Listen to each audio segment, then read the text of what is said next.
কবি সুকান্ত ভট্টাচার্য। ধনপতি পাল তিনি জমিদার মস্ত, সূর্য রাজ্যে তার যায় না কো অস্ত। তার উপর ফুলে ওঠে কারখানা ব্যাংকে, আয়তনে হারালেন মোটা কোলা ব্যাংকে। সবার হুজুর তিনি, সকলের কর্তা, হাজার সেলাম পান দিনে গড় কর্তা। সদাই পাহারা দেয়, বাইরে সিপাই তার, কাজ নেই তাই শুধু খাই খাই বাইতার। এটা খান সেটা খান সব লাগে বিষ ঘুটে, টান মেরে ফেলে দেন একটু খাবার ফোটে।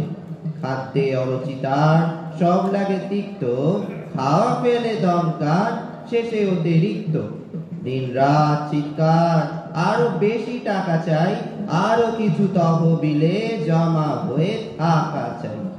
সব ভয়ে জড়ো সড়ো, রোগ বড় পেঁচানো, খাওয়া ফেলে দিন রাত টাকা বলে চেঁচানো।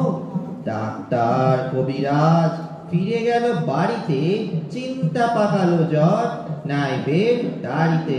নায়েব অনেক ভেবে বলে হুজুরের প্রতি, কি খাদ্য চাই কি সে খেতে দমতি। নাইবের অনুরোধে ধনপতি চারিদিক দেখে নিয়ে বার কয়, হাসলেন ফিক ফিক। তারপর বললে, বলা ভারী শক্ত, সবচেয়ে ভালো খেতে গরিবের রক্ত। ধন্যবাদ।